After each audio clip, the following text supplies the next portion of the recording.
Good morning. I'm NASA Press Secretary Jackie McGinnis, and joining us today are leaders from both NASA and the National Oceanic and Atmospheric Association, NOAA. We have NASA Administrator Bill Nelson, Kate Calvin, NASA's Chief Scientist and Senior Climate Advisor, Gavin Schmidt, Director of NASA's Goddard Institute for Space Studies, Carlos Del Castillo, Chief of the Ocean Ecology Laboratory at NASA's Goddard Space Flight Center, Sarah Kapnick, Chief Scientist at NOAA, and Russ Vose, the Chief of the Climate Analysis and Synthesis Branch at NOAA's National Centers for Environmental Information, who will be available for the Q&A portion. They'll provide an update on the latest temperature data from July 2023. And first we'll hear from NASA Administrator Bill Nelson. Over to you, sir. Hey, everybody. It certainly is self-evident that the Earth is heating up. And what we find is that July of this year, the temperatures are the hottest ever on record. If you compare it back to July of 2019, that was the hottest. And now this July has shattered the previous record from 2019 by 0.2 of a degree Celsius. So just look around you and you'll see what's happened. We have record flooding in Vermont. We have record heat in Phoenix and in Miami. We have major parts of the country that have been blanketed by wildfire smoke. And of course, what we're watching in real time, the disaster that has occurred in Hawaii with the wildfires, which were in part fueled by a typhoon or hurricane that was out in the Pacific. Well, we're trying to do something about this. And I'll take you back to when Senator Joe Biden and Sheldon Whitehouse and I were some of those senators who warned what was coming. And now as president, Joe Biden, he's warning again, and he has a climate agenda, and that is very specific. And we can go over the details of that for you, but not only is it addressing the wildfires, the electric grid, the biggest climate change bill that has passed in the history of the Congress, all of that is happening. And I can tell you that NASA is all in. Most people think of us as a space agency or an aeronautical research agency. We are also a climate agency. And why? Because we have all those assets up there that are taking very precise measurements of what is happening. And from all of those measurements, we decided that we were going to, in the spirit of, if you remember on a space flight, you have a mission control center, and all of that information is in one room. Well, we have put together, along with other agencies, the Earth Information Center. First actual physical location is in the east lobby of our NASA building, downtown Washington. But we are making it available real-time information to everyone. And that's through nasa.gov. If you go to our website, you can locate it, you can tap on it, and you've got the information real-time on what these some 20 plus instruments that are up in space that are giving us very precise readings. What we have just put up, if you look in the recent past, we put up an instrument called SWOT. It is giving us the first time the elevation and the characterization of fresh water. First time, elevation of water, lakes, ponds, rivers, streams, reservoirs. We put up tempo. It is giving us air pollution data. We put up EMIT to measure the mineral dust that is up drifting across the globe. And lo and behold, it gave us the definition and locations of methane emissions on the globe. And more recently, we put up a mission called Tropics that is helping us characterize further definition on hurricanes and typhoons. What we're trying to do is we're trying to bring space down to earth. And I'll give you an example. About a year ago, I went to Kansas. I wanted to visit farmers there. I wanted to talk to them about the data that is available from our instruments in space that would give them specific information, for example, on the moisture content of their soil where they're planting their crops, so they can plan on their irrigation depending on what that moisture content was. And that way, they can save a lot of water on irrigation. Or, for example, the information that we can give to prevent wildfires. We can detect disease in trees. And we can also give an indication from instruments for firefighters real time what's happening to that fire as we look at it from space. And another example, we are experimenting with a paint coating on asphalt in Los Angeles. And what we're finding is that it is allowing a neighborhood to be cooled by that paint surface reflecting the heat instead of it being absorbed by the asphalt. Well, the bottom line of all this is the last 9 years are the warmest on record. And folks, Mother Nature is sending us a message. And that message is we better act now before it's too late to save our climate. In other words, to save our planet. And the bottom line also is there's no political boundaries and there are no geographical boundaries. We are all in this together. Back over to you, Kate. Thank you, sir. So we know from observations made on and above the Earth's surface that climate is changing. This July was the warmest July on record, and collectively the last 9 years have been the warmest since modern record keeping began. Climate change is having impacts on people and ecosystems all around the world. Along with changes in temperature, we're experiencing other changes in climate, like sea level rise, declines in Arctic sea ice, wildfires, heavy precipitation events, and more. At NASA, we're observing the Earth so we can understand both what's happening today, but also how that's changed over time.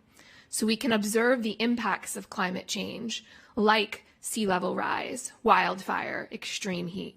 We can also observe the drivers of climate change, like greenhouse gases, carbon dioxide and methane that are increasing in the atmosphere and trapping heat. By observing this, we can understand both what is happening now and also why it's happening and provide that information to inform decision makers and the public.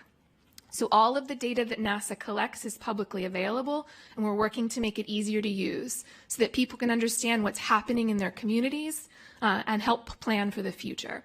And what you'll hear about today is a little bit more about the recent records and predictions of the future. And so I'll turn it to Dr. Gavin Schmidt to talk about recent data and observations. Thank you very much, Kate. So we are producing today the GISS temp analysis of global temperature anomalies.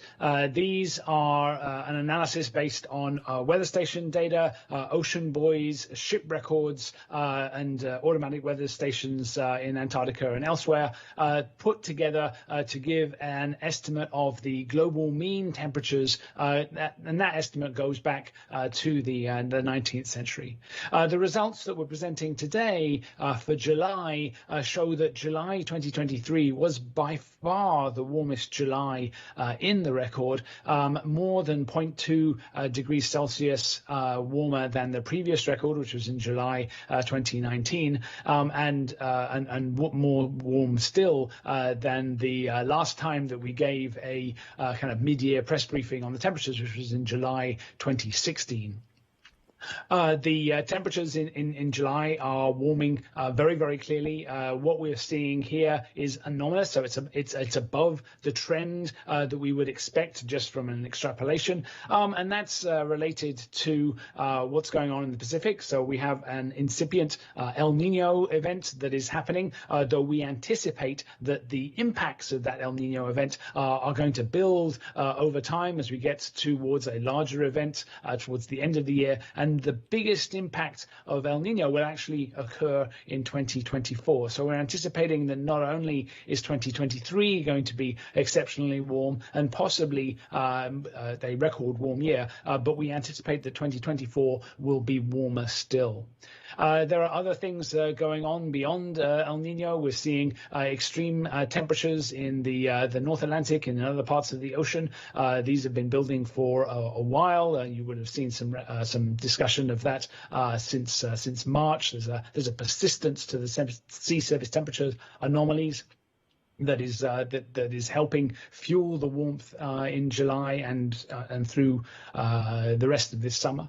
And one of the things that comes from that is because July and August are generally the warmest months of the year in the global mean, and that's because of the asymmetry between the northern hemisphere continents and the southern oceans. That means that this month is the warmest month in absolute terms in the record going back to the 19th century, though it isn't the warmest anomaly. So we've had bigger anomalies in February and March associated with the last big El Nino event in 2016.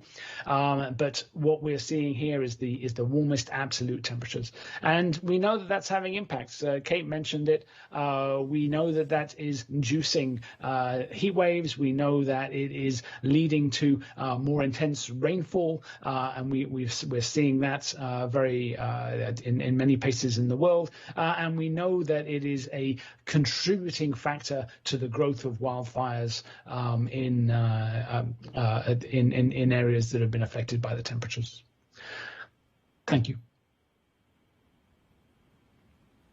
Thanks a lot, Gavin. The oceans are experiencing about 90% of global warming. The last 10 years have been the warmest since the 1880s. And all these increases in temperature are not only felt at the surface of the ocean, but they can only be detected at thousands of meters depth. And there are consequences. As the oceans heat, the water expands. And when you combine that with the melting of ice over land, that contributes to increases in sea level rise, which are accelerating. And of course, the consequences are increases in coastal flooding, coastal erosion. And as an example, places like Miami Beach, they have been experiencing more frequent coastal flooding, only what we call, blue skies, about 5 times more than what they experienced 15 years ago. The marshes in Louisiana are disappearing also, in part also caused by the increase in sea level. Biology of the ocean also suffer consequences, right? These increases in temperature that we are seeing in Florida recently, with measurements approaching 100 degrees, exceeding 100 degrees in some areas, are bad for organisms. Not only are we seeing an increase in the frequency of coral bleaching, but we're also seeing coral, fish, and seagrasses die off. In other places like the East Coast, marine species of economic importance are migrating to colder waters. They're either moving north or going deeper. Unfortunately, coral reef cannot grow legs and move away. So they have to stay put and experience the brunt of global warming. To add some insult to injury, all this CO2 that we are putting in the atmosphere also dissolves in the water and acidifies it. The ocean waters are about 20% more acidic than at the beginning of the industrial period. And this is not good for corals. And many other microscopic marine species that are at the bottom of the food web are also affected by ocean acidification. Now, coral reefs are not just these pretty things that are there for tourists to go and look at them. They are super important for the marine ecosystem. About 25% of marine species have something to do with corals. They contribute with medicine. They contribute with livelihood to millions of people. They protect the coastline from tidal surges and storms. So they are key to the health of our marine environment, and they need to be protected.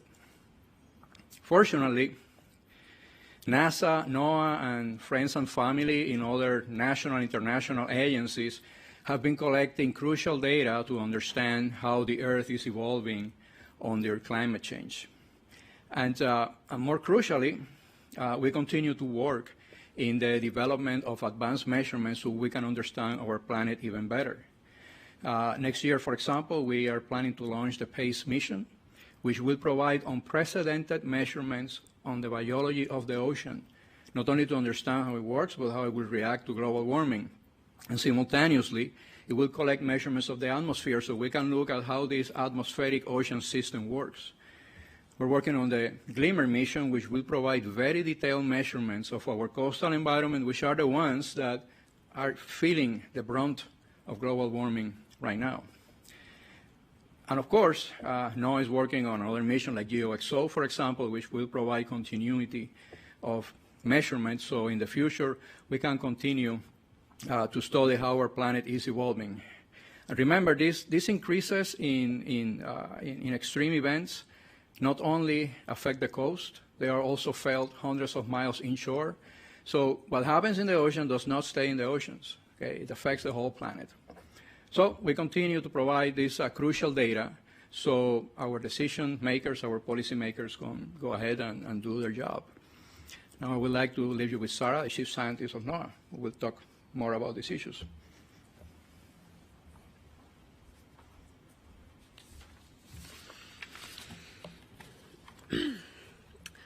Our data indicates that July 2023 was the warmest July on record for the globe, and it was the warmest July by a long shot, specifically by more than 1/3 of a degree Fahrenheit. That may not sound like a lot, but the margin for most global records is on the order of 1/100th of a degree or two. So last month was way, way warmer than anything we've ever seen. The warmest month of the year for global temperatures is also typically in July, just like it's usually the warmest month of the year for most places in the United States. Given that July 2023 was the warmest July on record and July is the globe's warmest month of the year, it's very likely that July 2023 was hotter than any month in any year since at least 1850. Having said that, the really important thing to remember is that July 2023 is just the latest in a long run of extremely warm months and years going back several decades. In other words, the long-term increase in global temperature marches on and on and on. We have now seen 47 consecutive Julys that are above the 20th century average and 533 consecutive months above the 20th century average. It's also worth thinking about El Nino and its impact on things going forward, as Gavin mentioned. El Nino tends to increase global temperatures, albeit with a several-month lag, meaning it probably did not have much of an impact on this July record. Given NOAA's forecast right now, there is over a 95% chance that El Nino will continue through the winter. We could see even bigger impacts in the winter and spring as El Nino peaks. While El Nino might not have had much impact on air temperatures, it did contribute to the record-breaking global ocean temperatures.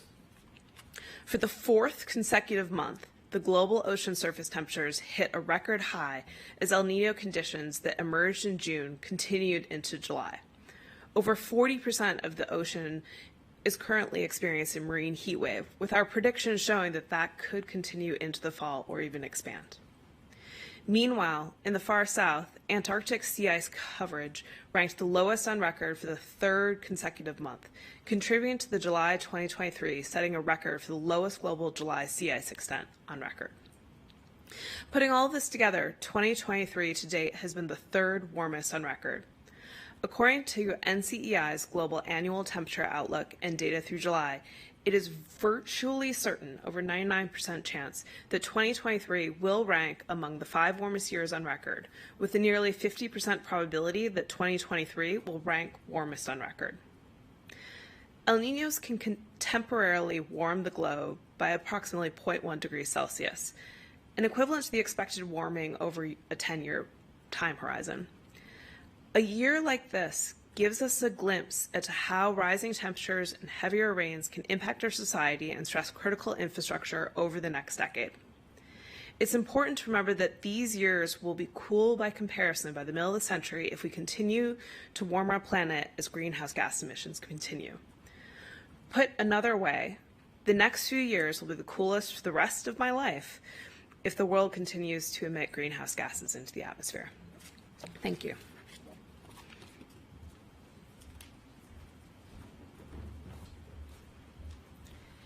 Thank you all very much. We will now take your questions. You can press *1 to enter the question queue. Our first question is from Jim Siegel with NASATech.net. Jim? Thank you for taking my question, and thank you for doing this session. I'm planning to do an in-depth story about climate change, and I'm curious about where I can go to get the base data from which the conclusions are derived that you described today. Is that in the is that in the database that Bill mentioned earlier, or what? And I'm kind of curious too about how far back reliable temperature data exists in the United States. Thank you. Gavin, do you want to take that one? Sure. So the data that goes into the GIST temp product is all available at data.gist.nasa.gov/GIST-temp, and all of the data and uncertainties and analyses can be downloaded there. You can do the whole thing again if you want, but you can just get the answers if you want. The temperatures in the US are actually pretty well sampled, even going back to the mid 19th century, and so the CONUS temperatures go back easily to the mid 1800s. For other parts of the globe, it's not quite so well sampled, particularly in the southern hemisphere pre-1920. But we have a reasonable estimate of global mean temperatures going back. We cut it off at 1880. Our colleagues at NOAA go back to 1850. And there's another product from Berkeley Earth that tries to go back even further. But the uncertainties increase as you go back in time. Thank you very much. Thank you. Our next question is from Rachel Ramirez with CNN. Hey, everyone. Thanks for doing this. Administrator Nelson mentioned the fires in Hawaii, and, the death toll is climbing each day, so this isn't going away anytime soon in the news cycle. So I was wondering if we could touch on that a bit more in the context of the global climate records that you all just laid out. And I'm curious if NOAA or NASA is gathering more data in terms of kind of establishing that climate change connection with the fires, and are there any scientific initiatives also being affected by the fires on the ground in Maui right now? Gavin has his hands up. And also Sarah. Do you want to go to Sarah first? Sure. So this will be heavily studied. There will be a lot of research that comes out of both NOAA as well as our sister agency and Department of Commerce, NIST, who studies the wildfires and the effects of these things, in understanding specifically what caused this and the events that we've seen. Additionally, there was also drought present, which made it the dry conditions right in advance of it as well. Thanks, Sarah. And Gavin? Yeah, I mean, I think it's very important to note that when we have a disaster such as this, there are many antecedents. There are many little things that happened that give rise to these kinds of things. And so, there are local situations right on Maui that relate to abandoned sugar plantations, non-native grasses, the high growth of grass in the spring, the drying out that Sarah just mentioned there. But you've also got longer-term trends. You've got longer-term trends in rainfall. So storm tracks have been moving north with climate change. Hawaii has been getting, in general, less rainfall decade by decade. And so there are long-term effects that are contributing, but then there are going to be local and very specific precursors, including the ignition, that lead to any particular configuration. But what it is that you have to, I think, remember is that, there are lots of local things happening all around the world for all of these different things. But in general, climate change is a kind of threat multiplier for wildfires. And so there is an overall tendency that we will increasingly see towards greater and more intense wildfires that will be caused by climate change, whether this particular example, how much of a contribution it is, that is going to be something that we're going to be looking at very, very carefully in the future. Thank you very much. Just a reminder to our folks on the line, you can press *1 to enter the queue. We have another question from Jim Siegel from NASATech.net. Thank you. Have you drawn any conclusions about how much of the warming you've described is man-made and has a man-made impact as opposed to the natural temperature cycles of the Earth? Thanks. Yes, we have. We've been looking at this attributional problem for many decades now, and what we found is that the long-term trends that we've been seeing since the 19th century, particularly since the 1970s, they are all due to anthropogenic effects. The impacts of internal variability, the impacts of El Nino, the impacts of volcanoes, all of these things are very, very small compared to the anthropogenic component. And that anthropogenic component, the human part of this, is driven mostly by greenhouse gases, carbon dioxide the first, methane the second, chlorofluorocarbons the third, also ozone, and then changes in air pollution, deforestation all help. But all of those things are human created, and so without those human contributions to the drivers of climate change, we would not be seeing anything like the temperatures that we're seeing right now. And Sarah? Thank you. Using both observations and being able to do statistical analysis on that allows us to also say what is the natural variability versus this response that we see that is so outside the envelope of the past historic variability. And as I said in my remarks, El Nino only increases the temperatures by roughly 0.1 degrees Celsius, and the warming is so far exceeding that. We also have models which are really critical for us to understand natural variability and the forced response that we see to human emissions into the atmosphere. And that, too, in recent decades, the temperatures that we are now experiencing, you can only get those temperatures if you include those greenhouse gas emissions into the atmosphere and the land use change that we have created on Earth. And so as a result, you only get the temperatures that we have right now, this enhanced warming, this value that is so far exceeding what our natural climate would be. So we are in a different climate state as a result right now. Thank you. Kate? Yeah, and just building on what both Sarah and Gavin said, as scientists, we're continually looking at what's happening on the Earth and what's causing those changes. And we use multiple lines of evidence, is what we refer to it in science. So different ways observing the Earth. You add in models to complement observations. We have laboratory experiments where we can replicate the sorts of effects that we're seeing. And when we bring all that together, what we're seeing is that human activity and principally greenhouse gases are driving the changes we're seeing on the planet. Thank you all so much. And we do not have any more questions. So you can play back this media event on nasa.gov/live and also learn more about our climate work at nasa.gov/climate. Thank you all so much.